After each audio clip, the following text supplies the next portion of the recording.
So, One of them for to keep kids focused in sessions I found is doing 1, 2, 3 freeze, which is where you have the kid like move or do something while you count to three. Like they might take 3 steps or 3 hops, or just give them 3 seconds to kind of look or move around. And then you say freeze, and they have to freeze like you're playing freeze tag, and they have to shout out something that they see. And so that helps them focus, control their body. It feels like they're playing a game, and also be like aware of their surroundings. Grounding. And also I'm thinking of suggesting it for one kid who the teachers are having trouble getting them away from recess. Like they want to stay in recess. So maybe switching, like, let's play this game on the way to class. Like 3 steps. What do you see? 3 steps or 3 hops or 3 quick runs or something like that might kind of help that transition.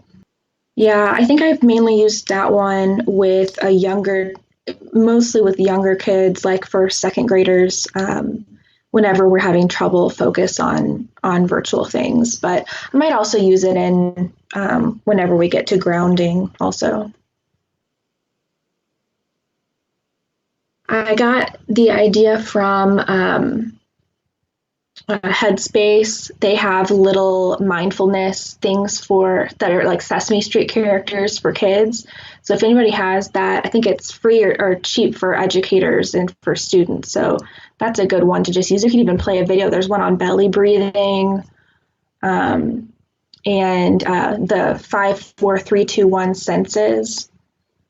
And so those are helpful.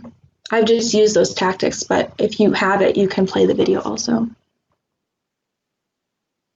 I usually do for 5, 4, 3, 2, 1. I do that during grounding, and I just have them do it right there in session. I have them see 5 things that they see around them, like stop and really notice what's going on around you. And then, okay, so tell me 5 things you see around you. And so they might, say the 5 things they see, or they see me on the computer or something. And then 4 things they can touch. It might be something already touching you, your hair, something you can touch, or something you can reach out next to you and touch. And then 3 things that you hear. Listen closely, be really quiet, and they might not hear anything. Oh, so you hear silence. That might be one, or they hear the air conditioner or something like that. And then smells. A lot of my kids are wearing their mask. What do you smell? You might be hard to smell underneath your mask. I smell my breath. So that one's funny. And then one thing that you can taste, or one thing, say one positive thing about yourself. So that one's been really good to have them say something positive about themselves.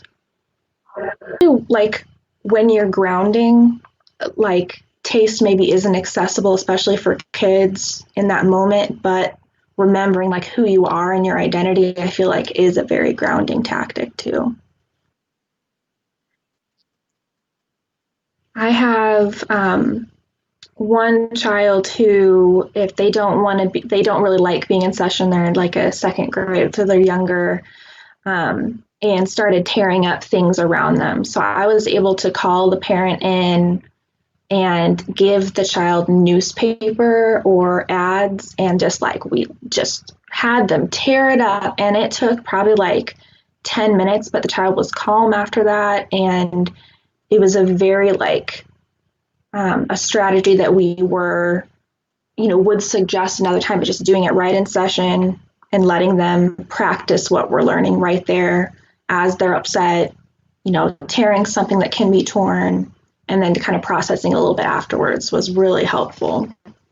What I've done is that I really like, I've done with all the kids, is emotional charades or emotional taboo, where you can't say the word. And so I have them written down on little pieces of paper, and they're all different emotions and emotions or emotionally charged words.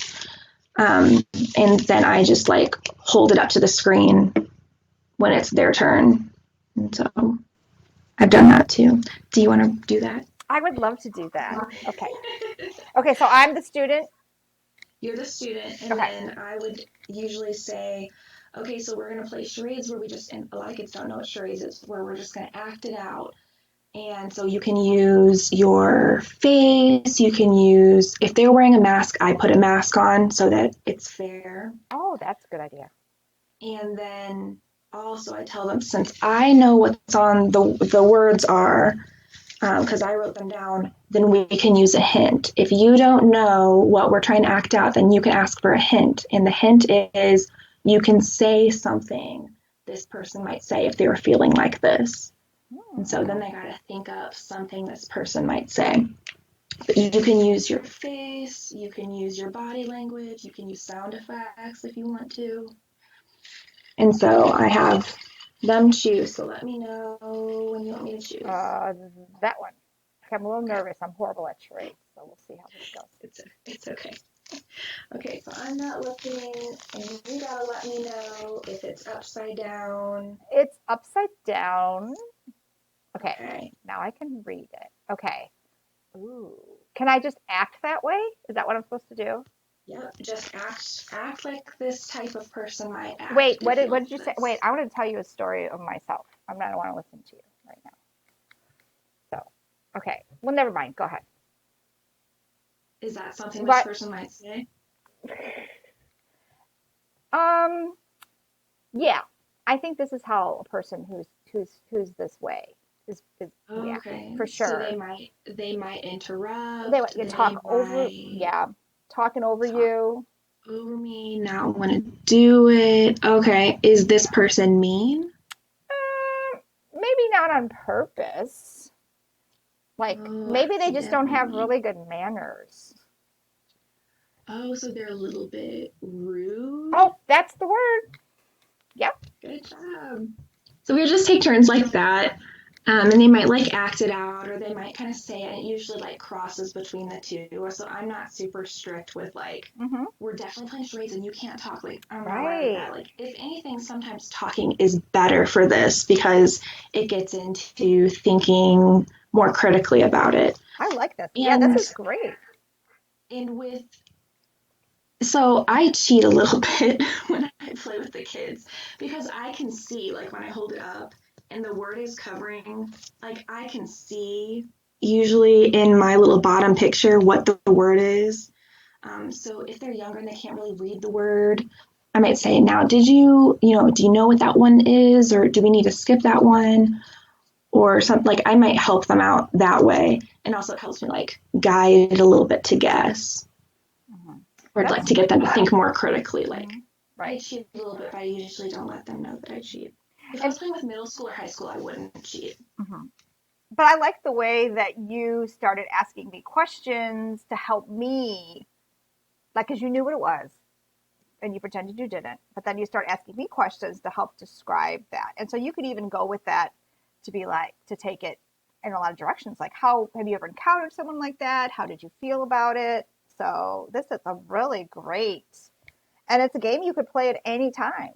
So, Yeah, it's one I can pull out like at the end of a session if they want to like play a couple, or some kids like really they want to make it a competition where like they beat me or like something like that. So with mhm. older kids, they usually want to make it into a pretty big competition. But I've had kids like who are not engaged be like rolling laughing at this where we're both like cracking Oh, up that's at it. great. So it's been a pretty good one that's been requested again too.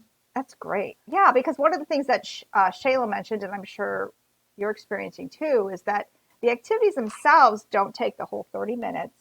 And if you have a child who is really not giving you a lot to talk about, to to check in with them, to take up the time, the activities, then you need something to help get them. I love that one. Yeah. Yeah, and I have a lot of all the words that I've used. They're written in the resource tab in the mentor curriculum. I have like all the ones that I've done written down, but you can do more or less or whatever you want. Oh, I great. take some out when I'm working with like the younger kids who can't read really well, Mhm. and so Thanks for that idea. That's a good one. So yeah. Is there anything else that you were thinking about, Sharon? I think that was it for as far as like activities. Okay. Well, I really appreciate that. One other question, do you have any, I would say, tips or tricks or things that barriers that you've overcome with scheduling with schools or um anything, any comments on that at all? Because I know that you've had some successes and also some frustrations. Yeah, I've had like one counselor that was out, had to be virtual a couple weeks and couldn't supervise the kids. And so she had the kids instead had a librarian supervise in the library. And that was really good because it was honestly like kind of more, um, a little bit more private where they could focus and didn't feel like somebody was like right over their shoulder, but like adults were all nearby. So that was really good for them to do that. And I know other people have talked about like making sure you have kind of maybe a contact list of people at the school in case there's like an emergency that I mean, obviously we're not in person, so we can't deal with. So like having a counselor, somebody come in, or like if you're working with the librarian, having the librarian contact in case there's virtual issues, dropped call, the kids pressing mute all the time or something like that. Hmm. Great. Well, thank you. I really appreciate you sharing those. I think those will be really helpful. So thanks. Yeah.